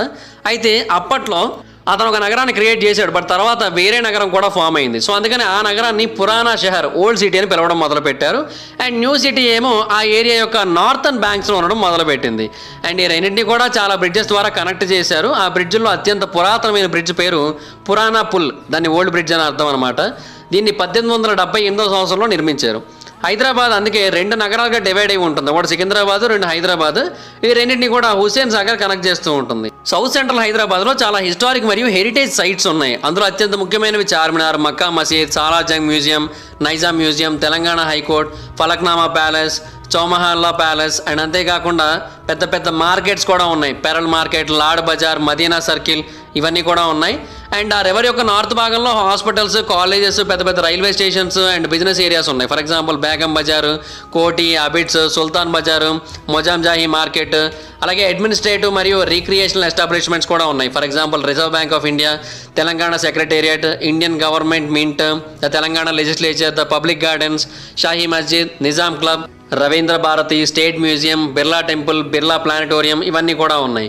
అలాగే సెంట్రల్ హైదరాబాద్ యొక్క నార్త్ భాగంలో Hussain Sagar, tank bund road, Ranigunj, Secunderabad railway station, ఇవన్నీ కూడా ఉన్నాయి.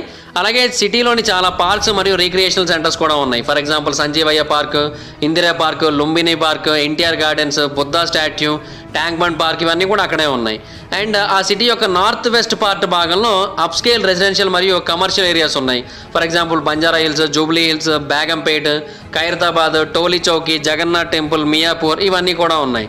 అండ్ నార్త్ ఎండ్లోనేమో కొన్ని ఇండస్ట్రియల్ ఏరియాస్ ఉన్నాయి. కూకట్పల్లి, సనత్ నగర్, మూసాపేట్, బాలానగర్, పటాన్ చెరువు, చందానగర్, ఇవన్నీ ఉన్నాయి. అండ్ నార్త్ ఎండ్లో రెసిడెన్షియల్ ఏరియాస్ కూడా ఉన్నాయి. మల్కాజ్గిరి, నేరేడ్మేట్, ఏఎస్ రావు నగర్, ఉప్పల్ ఇవన్నీ కూడా ఉన్నాయి. అండ్ సిటీ యొక్క ఈస్టర్న్ పార్ట్లో చాలా డిఫెన్స్ రీసెర్చ్ సెంటర్స్ ఉన్నాయి. రామోజీ ఫిల్మ్ సిటీ ఉంది. అండ్ సైబరాబాద్ ఏమో సౌత్ వెస్ట్ మరియు సిటీ యొక్క వెస్ట్ భాగంలో ఉంటుంది. దీంట్లో మాదాపూర్ మరియు గచ్చిబౌలి ఉంటాయి. ఇవి 1990 నుంచి కూడా చాలా ఫాస్ట్గా గ్రో అవ్వడం మొదలుపెట్టాయి. ఆ ప్రాంతంలో ఇన్ఫర్మేషన్ టెక్నాలజీ మరియు బయోఫార్మాక్యూటికల్ కంపెనీస్ చాలా పెద్ద మొత్తంలో ఉన్నాయి.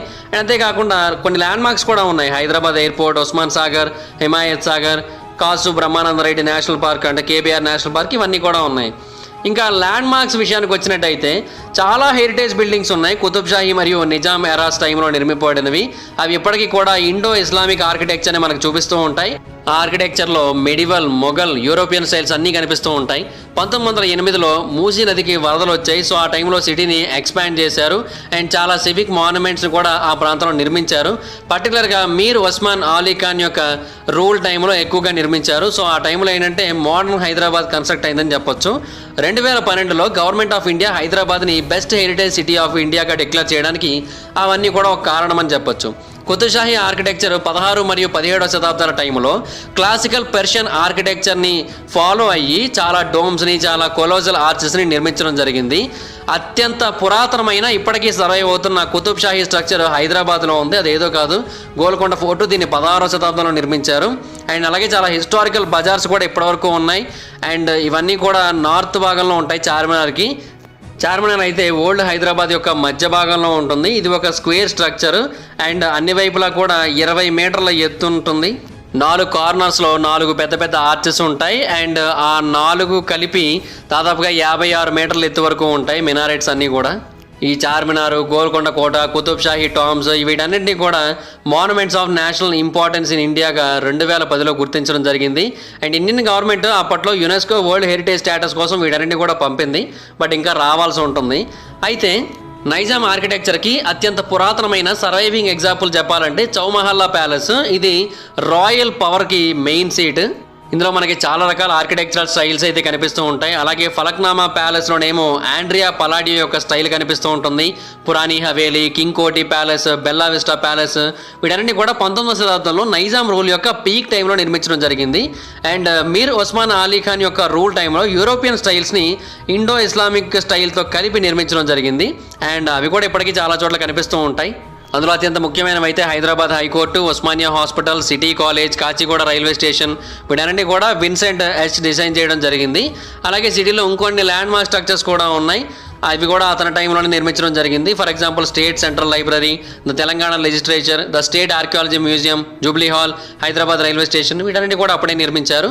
ఇంకా చెప్పుకోదగ్గ ల్యాండ్ మార్క్స్ ఏమైనా ఉన్నాయంటే Paigah palace, Asmangarh palace, Bashirbagh palace, Errum Manzil, Spanish mosque. దీన్ని అప్పట్లో పైగా ఫ్యామిలీ వాళ్ళు కన్స్ట్రక్ట్ చేయడం జరిగింది. ఇంకా హైదరాబాద్ యొక్క ఎకానమీ గురించి కనుక మాట్లాడుకున్నట్టయితే హైదరాబాద్లోని ఎకానమీ దాదాపుగా $75 బిలియన్ వరకు ఉంది. అండ్ దేశంలోని 5వ అత్యంత ప్రొడక్టివ్ మెట్రో ఏరియాగా కూడా ఉంది. హైదరాబాద్ తెలంగాణ యొక్క అతిపెద్ద జీడిపి అండ్ ట్యాక్స్ అలాగే మిగతా రెవెన్యూ విషయంలో కాంట్రిబ్యూటర్. అండ్ అంతేకాకుండా 6వ అతిపెద్ద డిపాజిట్ సెంటర్గా ఉంది. అండ్ 4వ అతిపెద్ద క్రెడిట్ సెంటర్గా కూడా ఉంది నేషనల్ వైడ్గా. దీన్ని ఆర్బీఐ వాళ్ళు జూన్ 2012న ర్యాంకింగ్స్ అయితే ఇవ్వడం జరిగింది. అయితే 2011 నాటికి పెర్ క్యాపిటల్ ఇన్కమ్ దాదాపుగా 44,300 దాకా ఉంది. ఇప్పుడు అది చాలా బాగా ఇంక్రీజ్ అయింది. ఇప్పుడు అది 2,79,000 ఉంది. అంటే అర్థం చేసుకోవచ్చు ఈ లాస్ట్ 10 ఇయర్స్లో ఎంత బాగా ఇంప్రూవ్ అయిందో. అండ్ 2006 నాటికి ఆ ప్రాంతంలోని అతిపెద్ద ఎంప్లాయీస్ స్టేట్ గవర్నమెంట్ అలాగే సెంట్రల్ గవర్నమెంట్. స్టేట్ గవర్నమెంట్లో 1,15,000 మంది దాకా ఉండేవారు. సెంట్రల్ గవర్నమెంట్లో 85,000 దాకా ఉండేవారు. అండ్ 2005 సర్వే నాటికి 77% మంది మేల్స్, 19% మంది ఫిమేల్స్ ఎంప్లాయిడ్గా ఉన్నారు. అండ్ సర్వీస్ ఇండస్ట్రీ అనేది సిటీలో చాలా డామినెంట్గా ఉంది. 90% మంది ఎంప్లాయిడ్ వర్క్ ఫోర్స్ అందరూ కూడా ఆ సెక్టార్లోనే ఎక్కువగా ఇన్వాల్వ్ అయి ఉన్నారు. కానీ ఇప్పుడైతే మాత్రం ఐటీ ఇండస్ట్రీ వీటన్నిటిని కూడా దాటేసింది. దాదాపుగా 7 లక్షల మంది ప్రస్తుతం అయితే దాంట్లో పనిచేస్తున్నారు. సో దాని కారణంగా ఇప్పుడు అది నెంబర్ 1 పొజిషన్లో ఉంది. హైదరాబాద్ని ఒకప్పుడు సిటీ ఆఫ్ పెరల్స్ అని పిలిచేవారు. 18th సెంచరీ చివరి వరకు కూడా ఆ ప్రాంతంలో తప్ప ఇంకెక్కడ కూడా డైమండ్స్ అనేవి ఎక్కువగా దొరికేవి కాదు. వాటిని గోల్కొండ డైమండ్స్ అని పిలిచేవారు. అండ్ ఇండస్ట్రియలైజేషన్ అనేది నైజామ్స్ యొక్క కాలంలో 19th సెంచరీలో ఎక్కువగా పెరిగింది. దానికి రైల్వేస్ రావడం కూడా ఒక మేజర్ రీజన్ అయింది. అండ్ ఆ రైల్వేస్ కారణంగా వేరు పోర్ట్స్ కనెక్ట్ అయింది. లేదంటే జనరల్గా అప్పట్లో అన్నీ కూడా పోర్ట్స్ ఉన్న ప్రాంతాలు ఎక్కువగా డెవలప్ అవుతూ వచ్చేవి, కానీ లేకపోయినా కూడా ఇది డెవలప్ అయిందంటే రైల్వేస్ కారణంగానే. అండ్ 1950s నుంచి 1970s వరకు కూడా అక్కడ చాలా పెద్ద పెద్ద ఎంటర్ప్రైజెస్ రావడం మొదలుపెట్టాయి ఇండియాకి చెందినవి.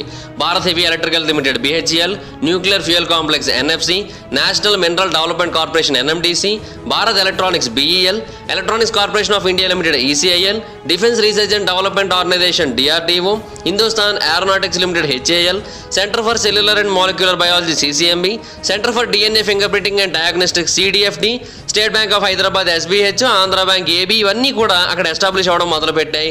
అండ్ ఈ ప్రాంతంలో హైదరాబాద్ సెక్యూరిటీ కూడా ఉంటుంది. దీన్ని హైదరాబాద్ స్టాక్ ఎక్స్చేంజ్ అని పిలుస్తూ ఉంటారు HSE. ఇప్పుడు Bombay stock exchange, national stock exchange అలాగే ఇది కూడా. అండ్ అంతేకాకుండా ఇక్కడ securities and exchange board of India SEBI యొక్క రీజనల్ హౌస్ కూడా ఉంది. అండ్ 2014 యొక్క చివరి నుంచి BSE యొక్క ట్రాన్సాక్షన్ సర్వీసెస్ హైదరాబాద్లో కూడా స్టార్ట్ అయ్యాయి. సో ఫైనాన్స్ సెక్టర్ కూడా చాలా వరకు డెవలప్ అవుతూ వచ్చింది.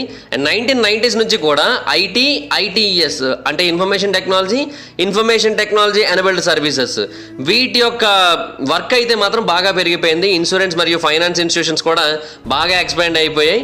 2021 నాటికి హైదరాబాద్ నుంచి IT ఎక్స్పర్ట్స్ 1,45,522 కోట్ల రూపాయల విలువను కలిగి ఉన్నాయి. అండ్ ఇక్కడ సుమారుగా 1500కి పైగా IT మరియు ITES కంపెనీస్ ఉన్నాయి. వాటిలో దగ్గర 7 లక్షల మంది అయితే పనిచేస్తున్నారు. హైదరాబాద్లోని కమర్షియల్ మార్కెట్స్ అన్ని కూడా 4 సెక్టార్స్ కింద డివైడ్ అయి ఉంటాయి. ఒకటి సెంట్రల్ బిజినెస్ డిస్ట్రిక్ట్స్, రెండోది సబ్ సెంట్రల్ బిజినెస్ సెంటర్స్, మూడోది నైబర్హుడ్ బిజినెస్ సెంటర్స్, నాలుగోది లోకల్ బిజినెస్ సెంటర్స్.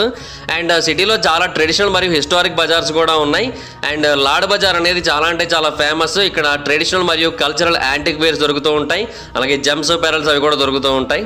బేసిక్గా 1961లో ఇక్కడ Indian drugs and pharmaceuticals limited IDPLని పెట్టారు. అండ్ ఆ తర్వాత నుంచి కూడా చాలా పెద్ద సంఖ్యలో మ్యానుఫ్యాక్చరింగ్ మరియు రీసెర్చ్ ఫెసిలిటీస్ ఇక్కడికి రావడం స్టార్ట్ అయ్యాయి.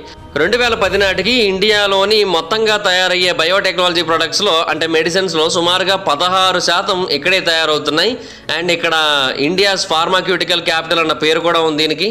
అలాగే జెనోమ్ వ్యాలీ ఆఫ్ ఇండియా అన్న పేరు కూడా ఉంది. సో చాలా అంటే చాలా పెద్ద మొత్తంలో డెవలప్ అవుతూ వచ్చింది ఆ తర్వాత నుంచి కూడా. అండ్ హైటెక్ సిటీ డెవలప్ అవడం వల్ల ఇన్ఫ్రాస్ట్రక్చర్ బాగా మారిపోయింది. హైదరాబాద్ యొక్క అవుట్స్కట్స్ కూడా బాగా డెవలప్ అయిపోయాయి.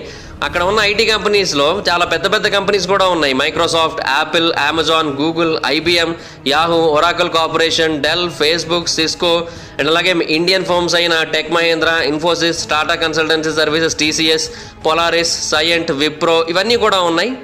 2009లో దీనికి వరల్డ్ బ్యాంక్ గ్రూప్ వాళ్ళు second best Indian city for doing business అనే ఒక అవార్డు కూడా ఇవ్వడం జరిగింది. అండ్ ఇక్కడ చాలా అంటే చాలా స్పెషల్ ఎకనామిక్ జోన్స్ ఉన్నాయి. వీటిని సెజ్లు అని పిలుస్తూ ఉంటారు. ఇండియాలో ఏ సిటీలో లేనన్ని సెజ్లు కేవలం హైదరాబాద్లో మాత్రమే ఉన్నాయి. అండ్ హైదరాబాద్లో ఆటోమోటివ్ ఇండస్ట్రీ కూడా బాగా డెవలప్ అయింది. చాలా ఆటోమొబైల్ కంపెనీస్ ఉన్నాయి. Hyundai, Hyderabad Allwyn, Praga tools, HMT bearings, ordnance factory Medak, Deccan auto, Mahindra and Mahindra ఇవన్నీ కూడా హైదరాబాద్ ఎకనామిక్ జోన్లో యూనిట్స్ని కలిగి ఉన్నాయి. అలాగే Fiat Chrysler automobiles, Maruti Suzuki, Trident energy కూడా హైదరాబాద్లో ఇన్వెస్ట్ చేయడానికి సిద్ధంగా ఉన్నాయి. అండ్ ఇక లోకల్ బిజినెస్ విషయానికి వచ్చినట్టయితే 2007లో చేసిన ఒక సర్వేలో తెలిసింది ఏంటంటే హైదరాబాద్లో 40,000 నుంచి 50,000 మంది స్ట్రీట్ వెండర్స్ ఉన్నారు. ఆ సంఖ్య పెరుగుతూ వస్తుందని తెలియజేశారు. ఇప్పుడు ఆ సంఖ్య 120,000 దాటింది. ఈ స్ట్రీట్ వెండర్స్లో 80% వరకు మేల్స్ ఉన్నారు, 20% వరకు ఫిమేల్స్ అయితే ఉన్నారు. అండ్ వీళ్ళలో కొంతమంది ఏంటంటే స్టేషనరీ వెండర్స్ ఉన్నారు. వీళ్ళు 5ంట ఒక వంతు భాగాన్ని అయితే కలిగి ఉన్నారు. అంటే 1,00,000 మంది ఉన్నారు అనుకోండి ఫర్ ఎగ్జాంపుల్, అందులో ఒక 20,000 మంది ఫిక్స్డ్ పిచ్చిన అంటే ఓన్గా ఒక స్టాల్ని కలిగి ఉన్నారు. మిగతా వాళ్ళందరూ కూడా మూవ్ అవుతూనే అమ్ముతూ ఉంటారు.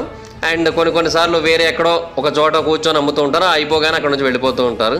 సో చాలామంది ఏంటంటే వాళ్ళ యొక్క పర్సనల్ సేవింగ్స్ ద్వారానే వాటిని స్టార్ట్ చేస్తూ ఉంటారు. 8% నుంచి 10% వరకు మాత్రమే అప్పులు చేసి స్టార్ట్ చేస్తూ ఉంటారు. అండ్ వీళ్ళకి రోజుకి 50 రూపాయల నుంచి 5,000 వరకు కూడా వస్తున్న వాళ్ళు ఉన్నారు. ఇంకా హైదరాబాద్ యొక్క కల్చర్ కోసం చెప్పాలంటే హైదరాబాద్ మొఘల్ ఎంపైర్ని చాలా ఎక్కువగా చూసింది. అండ్ ఆ తర్వాత నైజాం ప్రభుత్వాన్ని చూసింది. అండ్ ఆ తర్వాత ఇప్పుడు నార్మల్గా ఎవరైతే ప్రజలు ఉంటున్నారో వాళ్ళ యొక్క కల్చర్స్ని, వాళ్ళ యొక్క ట్రెడిషన్స్ని కూడా చూసింది. దాని కారణంగా ఏంటంటే హైదరాబాద్లో అన్ని రకాల కల్చర్స్ ఉంటాయి. అండ్ ఆల్రెడీ నేను చెప్పినట్టుగా హైదరాబాద్లో చాలామంది వేరే ప్రాంతాల నుంచి వచ్చిన వాళ్ళు ఉన్నారు, అంటే మైగ్రెంట్స్ ఉన్నారు. సో దానివల్ల నార్త్ మరియు సౌత్ ఇండియన్ లాంగ్వేజ్, నార్త్ మరియు సౌత్ ఇండియన్ కల్చర్స్, రిలీజియన్స్ అన్నీ మిక్స్ అయిపోయి ఉంటాయి. సో ఇక్కడ హైదరాబాద్లో మెయిన్గా హిందూ మరియు ముస్లిం ట్రెడిషన్స్ చాలా ఎక్కువగా కనబడుతూ ఉంటాయి మనకి. అండ్ ఎక్కువగా తెలుగు మరియు ఉర్దూ భాషలు వినిపిస్తూ ఉంటాయి.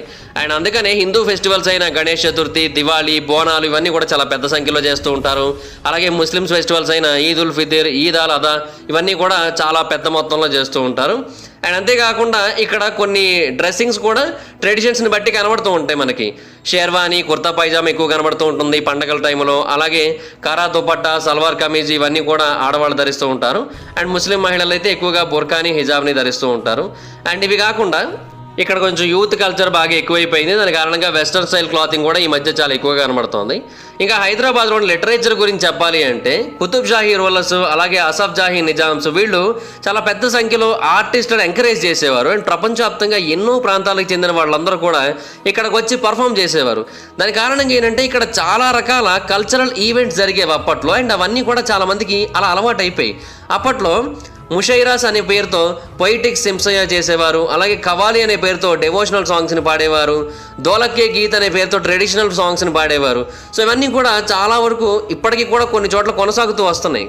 కుతుబ్ షాహీ డైనెస్టీ అయితే పర్టికులర్గా డెక్కనీ కల్చర్ని ఎక్కువగా ఎంకరేజ్ చేసింది. దాని కారణంగా డెక్కనీ మస్నావి, దివాన్ పోయట్రీ ఇవన్నీ కూడా చాలా ఎక్కువగా పాపులర్ అయ్యాయి. అండ్ ఇప్పటికీ కూడా ఉర్దూలో ఉన్న కొన్ని మానుస్క్రిప్ట్స్లో వీటికి సంబంధించిన డీటెయిల్స్ కనిపిస్తూ ఉంటాయి. అండ్ 15వ శతాబ్దానికి చెందిన లజ్జత్ ఉన్ నీసా అనే ఒక పుస్తకంలో కూడా మనకి వీటికి సంబంధించిన కొన్ని పెయింటింగ్స్, అలాగే డ్రాయింగ్స్ ఇవన్నీ కనబడుతూ ఉంటాయి. అండ్ అవన్నీ కూడా పురాతన కాలం నాటి సెక్షువల్ ఆర్ట్స్ నుంచి తీసుకోబడినవి అని అయితే కొంతమంది చెబుతూ ఉంటారు. అలాగే చాలా రకాల పొయిట్రీస్ని ఎంకరేజ్ చేశారు. సో దాని కారణంగా ఇప్పటికీ కూడా వాటిని కొనసాగిస్తూనే ఉన్నారు. 2010 సంవత్సరం నుంచి కూడా హైదరాబాద్ లిటరసీ ఫెస్టివల్ అన్న పేరుతో ఒక ఫెస్టివల్ని అయితే ప్రతి ఏడాది చేస్తూ ఉంటారు. అండ్ ఆ టైంలో చాలా ఈవెంట్స్ని అయితే ఆర్గనైజ్ చేస్తూ ఉంటారు. సాహిత్య అకాడమీ వాళ్ళు, ఉర్దూ అకాడమీ వాళ్ళు, తెలుగు అకాడమీ వాళ్ళు కలిసి అక్కడ ఈవెంట్స్ని అయితే చేయడం జరుగుతుంది. తర్వాత లిటరేచర్ విషయంలో మరింత డెవలప్మెంట్ అనేది లైబ్రరీస్ కారణంగా జరిగింది. స్టేట్ సెంట్రల్ లైబ్రరీని అప్పట్లో ఏర్పాటు చేశారు కదా 1891లో. ఇది స్టేట్లోనే అతిపెద్ద పబ్లిక్ లైబ్రరీ. సో దాని కారణంగా కూడా బాగా ఇంప్రూవ్ అయింది. అవే కాదు ఇంకా చాలా పెద్ద పెద్ద లైబ్రరీస్ ఉన్నాయి. శ్రీ కృష్ణదేవరాయ ఆంధ్ర భాషా నిలయం, ద బ్రిటిష్ లైబ్రరీ, సుందరయ్య విజ్ఞాన కేంద్రం ఇవన్నీ కూడా చాలా బాగా ఎంకరేజ్ చేస్తూ ఉంటాయి లిటరేచర్ని. ఇంకా హైదరాబాద్లో మ్యూజిక్ మరియు ఫిల్మ్స్ గురించి చెప్పాలంటే అవి కూడా చాలా పెద్ద మొత్తంలో కనబడుతూ ఉంటాయి. మెయిన్గా డెక్కన్ రీజన్ టైంలో కూచిపూడి, భరతనాట్యం బాగా famous. And north Indian music styles కూడా కొంత కనబడుతూ ఉంటాయి. దానికి కారణం ఏంటంటే మొఘల్స్ మరియు నైజామ్స్. సో అవన్నీ కూడా ఇక్కడ కలగలిసి మనకు కనబడుతూ ఉంటాయి. హైదరాబాద్లో జరిగే వెడ్డింగ్స్, ఫెస్టివల్స్ లేంటే ఏమైనా సెలబ్రేటరీ ఈవెంట్స్ ఏమైనా జరుగుతున్నట్టయితే వాటిలో పర్టికులర్గా చాలామంది మార్ఫా మ్యూజిక్ని, అలాగే డోలక్కి గీత్ని ప్లే చేస్తూ ఉంటారు. అండ్ కవాలి కూడా చేస్తూ ఉంటారు. వెస్ట్రన్ మ్యూజిక్తో పాటుగా ఇవి కూడా బాగా పాపులరే ఇటు సైడ్. అండ్ స్టేట్ గవర్నమెంట్ కూడా చాలా ప్రోగ్రామ్స్ని ఆర్గనైజ్ చేస్తూ ఉంటుంది. Golconda music and dance festival, the Taramati music festival, the Premavathi dance festival. So music విషయంలో అందరిని ఎంకరేజ్ చేయడం కోసం కూడా గవర్నమెంట్ ఇలా చేస్తూ ఉంటుంది. అండ్ స్టేట్ గవర్నమెంట్ అయితే చాలా చోట్ల ఇటువంటి వాటన్నిటికీ కూడా అవకాశాలు ఇస్తుంది. రవీంద్ర భారతి, శిల్పకళా వేదిక, లలిత కళా తోరణం, లమాఖాన్ ఈ ప్రాంతాలన్నింటిలో కూడా చాలా ప్రోగ్రామ్స్ అయితే జరుగుతూ ఉంటాయి. థియేటర్ మరియు డ్రామా ఆర్టిస్టులు అందరికీ కూడా ఇక్కడ ఎంకరేజ్మెంట్ అయితే దొరుకుతూ ఉంటుంది. అండ్ అది కాకుండా చెప్పాలంటే ఇక్కడ టాలీవుడ్ ఉంది. టాలీవుడ్ అనేది ఇప్పుడు ఎంత మంచి పొజిషన్లో ఉందో మనకు అందరికీ తెలిసిందే. చాలా అంటే చాలా బిగ్గెస్ట్ పీక్ స్టేజ్లో ఉంది. బాలీవుడ్ ఇప్పటివరకు నెంబర్ 1లో ఉండేది, బట్ బాలీవుడ్ని దాటేసే స్టేజ్కి అయితే వచ్చింది. అండ్ 2005లో గిన్నిస్ వరల్డ్ రికార్డ్స్లోకి రామోజీ ఫిల్మ్ సిటీ కూడా ఎక్కింది, వరల్డ్స్ లార్జెస్ట్ ఫిల్మ్ స్టూడియో అని. సో అలాగా ఆ రికార్డు కూడా ఉంది. ఆర్ట్ మరియు హ్యాండీక్రాఫ్ట్స్ విభాగంలో కూడా హైదరాబాద్కి చాలా పేరుంది. అండ్ డెక్కన్ పెయింటింగ్ సంబంధించిన గోల్కొండ మరియు హైదరాబాద్ పెయింటింగ్ స్టైల్స్ చాలా పాపులర్ ఈ ప్రాంతంలో. 16వ శతాబ్దం టైంలో ఇక్కడ రెగ్యులర్గా పెయింటింగ్స్ని అయితే వేసేవారు. వాటన్నింటినీ కూడా చాలామంది చాలా ఇష్టంగా కొనుగోలు చేసేవారు, కొన్నిసార్లు బహుమతులుగా ఇచ్చేవారు. అండ్ చాలా బ్రైట్ కలర్స్ని ఉపయోగిస్తారు, అంటే ఎక్కువగా గోల్డెన్ కలర్ని ఎక్కువగా ఉపయోగించేవారు. అండ్ ఆ పెయింటింగ్స్ కూడా ఇక్కడ ఉన్న రీజనల్ ల్యాండ్స్కేప్స్ని, ఇక్కడ కల్చర్ని, ఇక్కడ కాస్ట్యూమ్స్ని, ఇక్కడ జ్యువెలరీని వీటన్నిటిని కూడా గీసేవారు. దాని కారణంగా అవి చాలామందికి బాగా నచ్చేవి. అండ్ హ్యాండీక్రాఫ్ట్స్ కూడా చాలా పెద్ద సంఖ్యలో జరిగేవి. మెటల్ క్రాఫ్ట్స్ కూడా జరిగేవి, అంటే వుడ్ స్టీల్తో ఫిలిగ్రీ వర్క్, అలాగే బిడివేర్ ఇవన్నీ కూడా చాలా ఎక్కువగా జరుగుతూ ఉండేవి. వీటిని చాలా ప్రాంతాలకు పంపించేవారు అప్పట్లో. అలాగే వేరే ప్రాంతాలకు చెందిన ఆర్ట్స్ మరియు హ్యాండీక్రాఫ్ట్స్ కూడా ఇక్కడికి ఎక్కువగా వచ్చేవి. కర్ణాటక నుంచి వచ్చేవి, అండ్ అంతేకాకుండా శ్రీకాళహస్తి, మచిలీపట్నం నుంచి కూడా వచ్చేవి. ఇలాగా చాలా వచ్చేవి. అండ్ హైదరాబాద్కి చెందిన ఎన్నో ఆర్ట్స్ మరియు క్రాఫ్ట్స్ ఇప్పుడు ప్రస్తుతం సాలార్జంగ్ మ్యూజియంలో అయితే ఉన్నాయి. అది కాకుండా ఇంకా చాలా మ్యూజియంస్లో ఉన్నాయి. The Telangana state archaeology museum, the Nizam museum, the city museum, the Birla science museum వీటన్నిటిలోని కూడా ఉన్నాయి. ఇంకా హైదరాబాద్లో కుజిన్ గురించి చెప్పాలంటే చాలా ప్రత్యేకమనే చెప్పాలి. ఎందుకంటే ఇక్కడ ఎక్కువగా రైస్, వీట్, మీట్ వాడుతూ ఉంటారు. హైదరాబాద్ యునెస్కో ద్వారా క్రియేటివ్ సిటీ ఆఫ్ గ్యాస్ట్రోనమీగా సెలెక్ట్ చేయబడింది. ఎందుకంటే ఇక్కడ హైదరాబాద్ బిర్యానీ, హైదరాబాద్ హలీం ఈ రెండు కూడా బాగా ఫేమస్.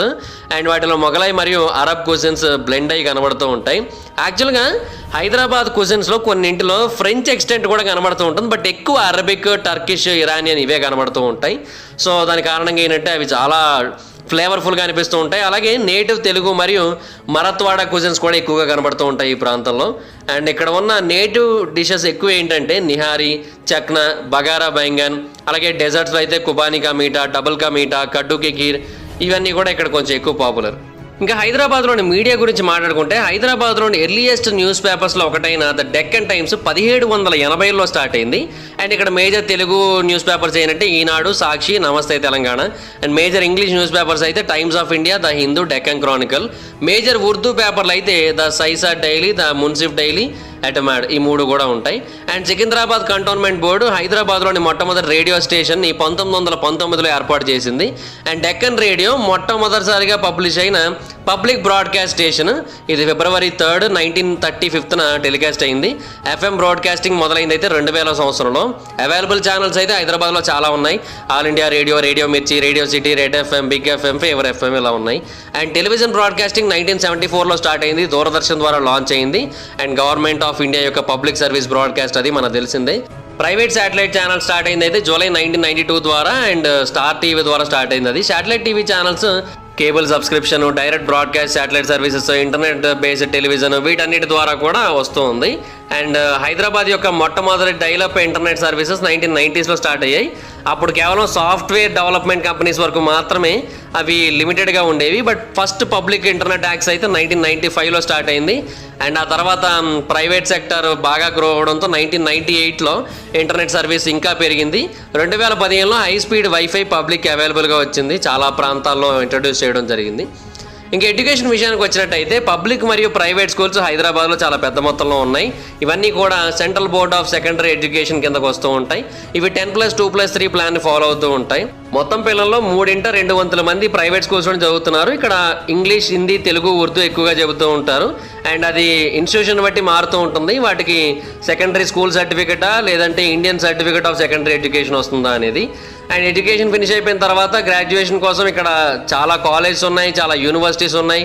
ఇక్కడ Jawaharlal Nehru technological university Hyderabad JNTUH ఏదైతే ఉందో దానికి అఫిలియేట్గా ఉంటాయి, చాలా వాటిలో చేరుతూ ఉంటారు. అండ్ ఉస్మానియా యూనివర్సిటీ OU కూడా ఉంది. వీటన్నిటికీ కూడా engineering, agriculture and medical common entrance test MSET ద్వారా ఎంటర్ అవుతూ ఉంటారు. హైదరాబాద్లో మొత్తంగా 13 యూనివర్సిటీస్ ఉన్నాయి. 2 private universities, 2 deemed universities, 6 state universities, 3 central universities. Central universities ఏంటి అంటే యూనివర్సిటీ ఆఫ్ హైదరాబాద్, దీన్ని హైదరాబాద్ సెంట్రల్ యూనివర్సిటీ అని కూడా పిలుస్తూ ఉంటారు. Maulana Azad national Urdu university and English and foreign languages university. Osmania యూనివర్సిటీని 1918లో ఎస్టాబ్లిష్ చేశారు. ఇది హైదరాబాద్లోని మొట్టమొదటి యూనివర్సిటీ. అండ్ 2012 నాటికి ఇండియాలోని 2వ most popular institution for international స్టూడెంట్స్గా గుర్తింపునైతే తెచ్చుకుంది ఇది. అండ్ ఇక్కడ ఉన్న doctor BR Ambedkar open university 1982లో ఎస్టాబ్లిష్ అయింది. ఇది మొట్టమొదటి డిస్టెన్స్ లెర్నింగ్ ఓపెన్ యూనివర్సిటీ ఇండియాలో. హైదరాబాద్లో ఇవే కాదు, పర్టికులర్గా వేరు ఫీల్డ్స్కి చెందిన ఎన్నో ఇన్స్టిట్యూషన్స్ కూడా చాలా పెద్ద సంఖ్యలో ఉన్నాయి. బయోమెడికల్ సైన్సెస్, బయోటెక్నాలజీ, ఫార్మాక్యూటికల్స్ వీటిలో కూడా ఉన్నాయి. అంటే for example national Institute of pharmaceutical education and research NIPER, national Institute of nutrition NIN.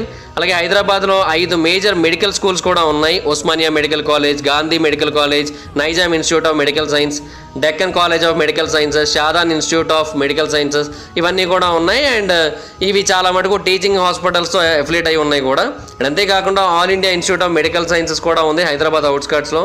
Government Nizamia టిబ్బీ college ఉంది, ఇది యునానీ మెడిసిన్కి సంబంధించిన కాలేజ్. ఇండియన్ హార్ట్ అసోసియేషన్ యొక్క హెడ్ క్వార్టర్స్ కూడా హైదరాబాద్లో ఉన్నాయి. ఇది ఒక non profit foundation for cardiovascular education. ఇవి కాకుండా హైదరాబాద్లో చాలా యూనివర్సిటీస్ ఉన్నాయి. For example national Institute of rural development, NALSAR university of law, the Indian School of Business, the National Geophysical Research Institute, the Institute of Public Enterprise, the Administrative Staff College of India, the Sardar Vallabhbhai Patel National Police Academy, and technical మరియు engineering schools కూడా చాలా ఉన్నాయి.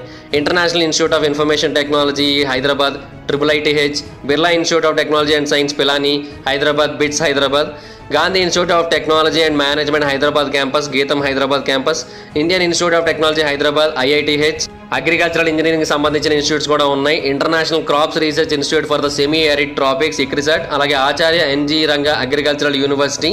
And హైదరాబాద్లో fashion డిజైన్కి సంబంధించిన schools కూడా ఉన్నాయి. Raffles Millennium International, NIFT Hyderabad, Wigan and Leigh college, అలాగే National Institute of Design Hyderabad NIDH, ఇలా చాలానే ఉన్నాయి. ఇంకా స్పోర్ట్స్ విభాగంలో కూడా హైదరాబాద్ కొంచెం ముందే ఉంది. 2002లోనే ఇక్కడ నేషనల్ గేమ్స్ ఆఫ్ ఇండియాని హెల్డ్ చేయడం జరిగింది. అలాగే 2003లో ఆఫ్రో ఏషియన్ గేమ్స్, 2004లో AP tourism Hyderabad open women's tennis tournament, 2007లో మిలిటరీ వరల్డ్ గేమ్స్, 2009లో వరల్డ్ బ్యాడ్మింటన్ ఛాంపియన్షిప్స్, 2009లో IBSF వరల్డ్ స్నూకర్ ఛాంపియన్షిప్, వీటన్నిటి కూడా సిటీ హోస్ట్ చేయడం జరిగింది. ఇవే కాదు, ప్రొఫెషనల్ కాంపిటీషన్స్ చాలా వాటిని హోస్ట్ చేసింది. హాకీ కోసం ఏమో స్వర్ణాంధ్రప్రదేశ్ స్పోర్ట్స్ కాంప్లెక్స్లో హోస్ట్ చేసింది. అలాగే అథ్లెటిక్స్ మరియు ఫుట్బాల్ కోసం ఏమో GMC బాలయోగి స్టేడియంలో హోస్ట్ చేసింది, ఇది గచ్చిబౌలిలో ఉంటుంది. ఆ తర్వాత క్రికెట్ కోసం అయితే Lal Bahadur Shastri stadium, Rajiv Gandhi international cricket stadium, Hyderabad cricket association, ఇవన్నీ కూడా ఉన్నాయి. హైదరాబాద్ చాలా ఇంటర్నేషనల్ మ్యాచెస్ని అయితే ఆల్రెడీ హోస్ట్ చేసింది. ఇక్కడ 1987, 1996 ICC క్రికెట్ వరల్డ్ కప్ మ్యాచ్లు కూడా ఇక్కడ కొన్ని అయ్యాయి. అండ్ రంజీ ట్రోఫీలో హైదరాబాద్ క్రికెట్ టీం ఉంటుంది. IPLలో సన్ రైజర్స్ హైదరాబాద్ ఉంది. ఇంత ముందు డెక్కన్ చార్జర్స్, ఇప్పుడు సన్ రైజర్స్ హైదరాబాద్గా మారింది.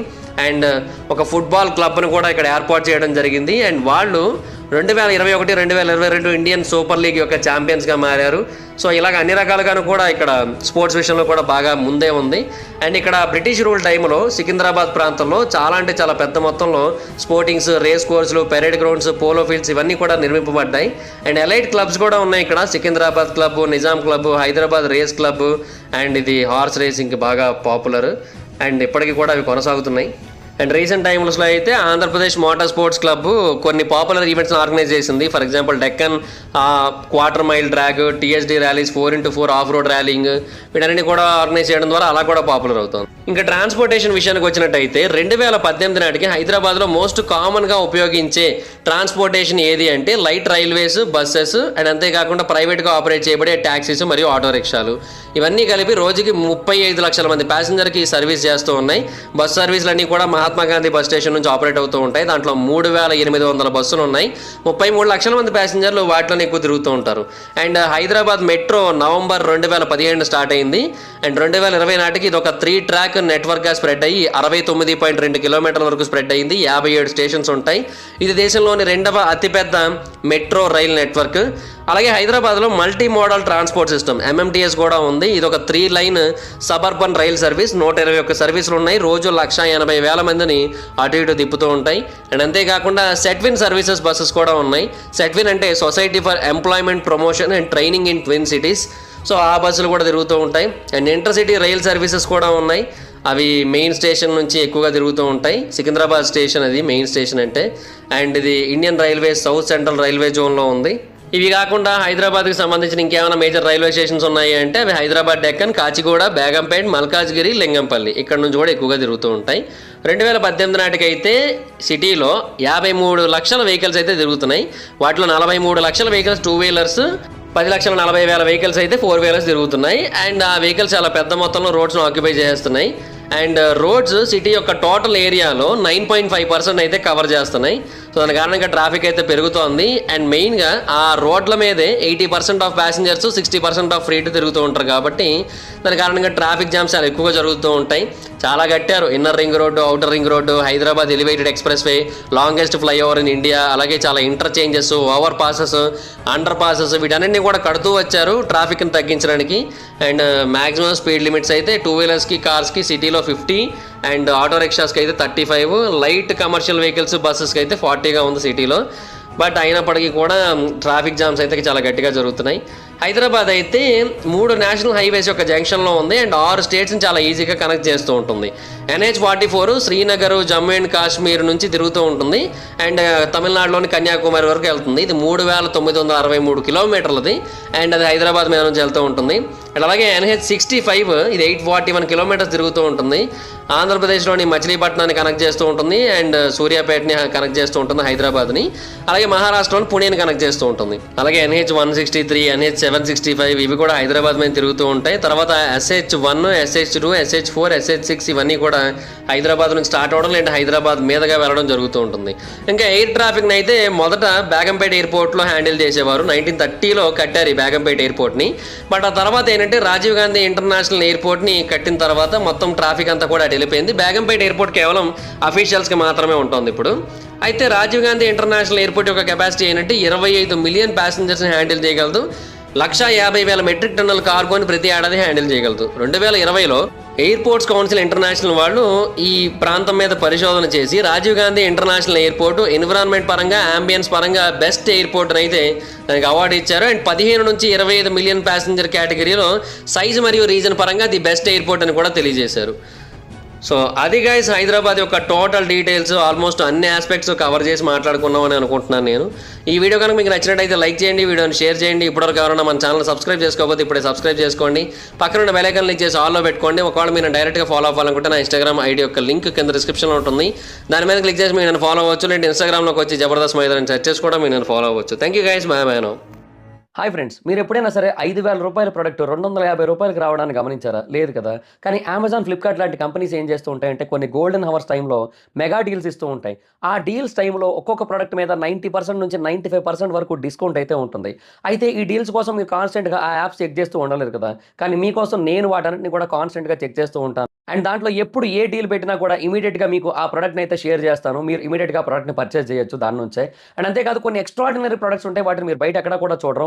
వాటి గురించి కూడా నేను మీకు షేర్ చేస్తాను. మీరు సింపుల్గా చేయాల్సింది ఒకటే, కింద డిస్క్రిప్షన్లో మన టెలిగ్రామ్ ఛానల్ లింక్, మన వాట్సాప్ ఛానల్ లింక్, మన ఇన్స్టా బ్రాడ్కాస్ట్ ఛానల్ లింక్ ఉంటాయి. వీటిలో మీరు ఏ యాప్ ఎక్కువగా వాడతారో ఆ యాప్కి సంబంధించిన లింక్ మీద క్లిక్ చేసి ఆ యాప్లో ఉన్న మన ఛానల్ని ఫాలో అవ్వండి. దాంట్లో రెగ్యులర్గా చాలా ప్రొడక్ట్స్ అయితే మీకు అప్డేట్ అవుతూ ఉంటాయి. అండ్ ఆ ప్రొడక్ట్స్లో మీకు ఏది నచ్చినట్టయితే దాన్ని మీరు కొనుగోలు చేయొచ్చు వెంటనే. సో డిస్క్రిప్షన్లో లింక్స్ ఉన్నాయి, వెంటనే ఫాలో అవ్వండి.